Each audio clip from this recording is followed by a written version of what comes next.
Apocalypse de Jean, chapitre 12. Un grand signe parut dans le ciel. Une femme, enveloppée du soleil, la lune sous ses pieds et une couronne de 12 étoiles sur sa tête. Elle était enceinte, et elle criait étant en travail et dans les douleurs de l'enfantement. Un autre signe parut encore dans le ciel, et voici, c'était un grand dragon rouge, ayant 7 têtes et 10 cornes, et sur ses têtes, 7 diadèmes. Sa queue entraînait le tiers des étoiles du ciel et les jetait sur la terre. Le dragon se tint devant la femme qui allait enfanter, afin de dévorer son enfant lorsqu'elle aurait enfanté. Elle enfanta un fils, qui doit paître toutes les nations avec une verge de fer, et son enfant fut enlevé vers Dieu et vers son trône. Et la femme s'enfuit dans le désert, où elle avait un lieu préparé par Dieu, afin qu'elle y fût nourrie pendant 1260 jours. Et il y eut guerre dans le ciel.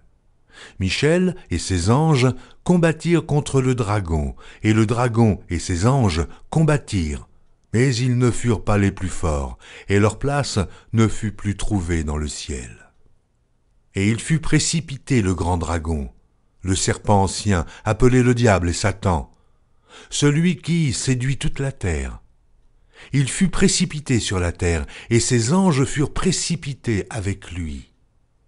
Et j'entendis dans le ciel une voix forte qui disait « Maintenant le salut est arrivé, et la puissance, et le règne de notre Dieu, et l'autorité de son Christ, car il a été précipité l'accusateur de nos frères, celui qui les accusait devant notre Dieu jour et nuit. Ils l'ont vaincu à cause du sang de l'agneau et à cause de la parole de leur témoignage, et ils n'ont pas aimé leur vie jusqu'à craindre la mort. C'est pourquoi réjouissez-vous, cieux, et vous qui habitez dans les cieux.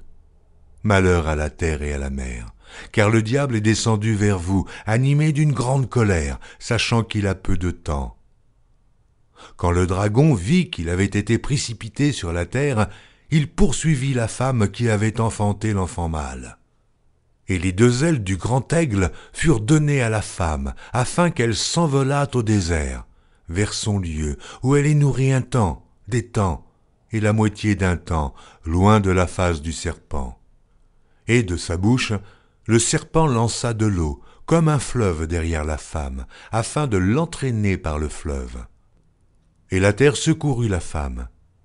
Et la terre ouvrit sa bouche et engloutit le fleuve que le dragon avait lancé de sa bouche.